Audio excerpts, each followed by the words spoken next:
خاموش رات، ہوا ساکن ہے، زمین پر قدموں کی آہٹ نہیں، مگر آسمان کے نیچے ایک ایسی طاقت جمع ہو چکی ہے جو انسانوں کی آنکھوں سے اوجھل ہے۔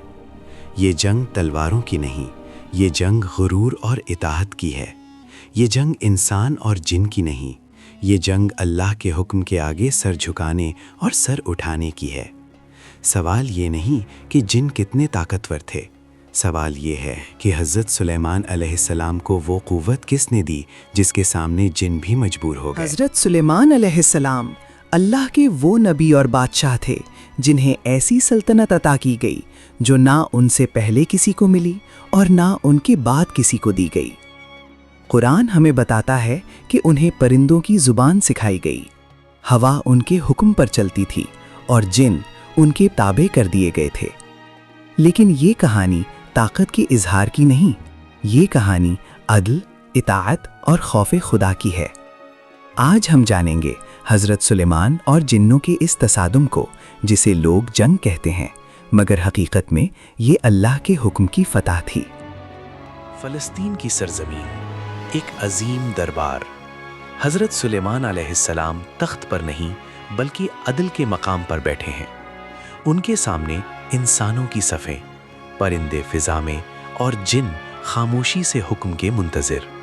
قرآن کہتا ہے جن ان کے لیے عمارتیں بناتے تھے، محلات، مجسمے، بڑے حوض اور بھاری دیگیں۔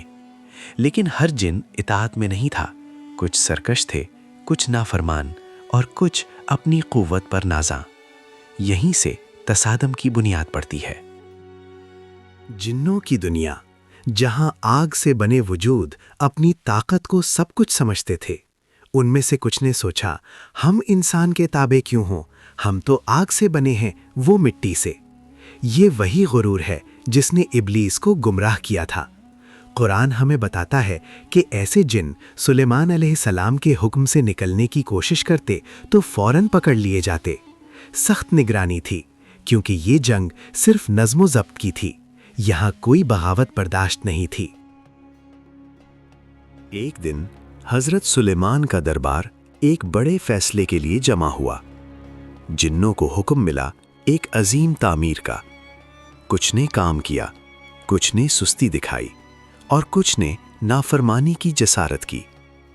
قرآن کہتا ہے جو جن حکم سے سرکشی کرتے انہیں سخت عذاب دیا جاتا۔ یہ عذاب ذاتی انتقام نہیں تھا، یہ اللہ کے قانون کا نفاذ تھا۔ یہ واضح پیغام تھا، طاقت اطاعت کے بغیر بغاوت بن جاتی ہے۔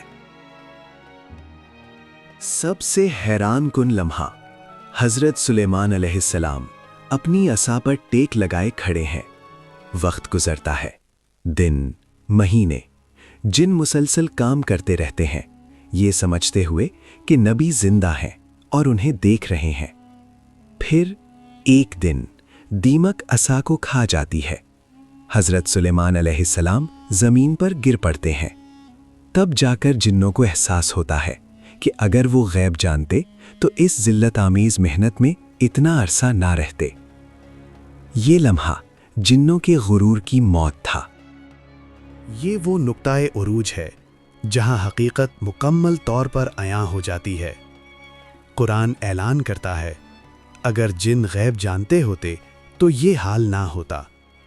یہ جنگ کسی میدان میں نہیں لڑی گئی، یہ جنگ دلوں کے اندر لڑی گئی۔ غرور ٹوٹ گیا، باطل بے نقاب ہو گیا، اور یہ ثابت ہو گیا کہ طاقت صرف اللہ کے حکم سے چلتی ہے۔ حضرت سلیمان علیہ السلام اپنی عظیم سلطنت کے باوجود اللہ کے شکر گزار رہے۔ انہوں نے دعا کی، اے میرے رب، مجھے توفیق دے کہ میں تیرے انعامات کا شکر ادا کروں۔ یہی اصل فتح تھی۔ حضرت سلیمان اور جنوں کی یہ کہانی ہمیں ایک واضح سبق دیتی ہے۔ طاقت اگر اطاعت سے خالی ہو تو ذلت بن جاتی ہے، علم اگر عاجزی کے بغیر ہو تو فتنہ بن جاتا ہے۔ آج کا انسان ٹیکنالوجی پر ناز کرتا ہے، طاقت پر فخر کرتا ہے، مگر بھول جاتا ہے کہ سب کچھ اللہ کے اختیار میں ہے۔